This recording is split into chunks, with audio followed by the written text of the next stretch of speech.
Can a bad alternator ruin a car battery?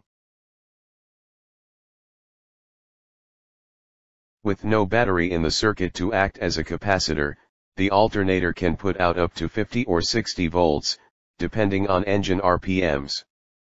This is a very bad practice and most likely will result in alternator or vehicle damage.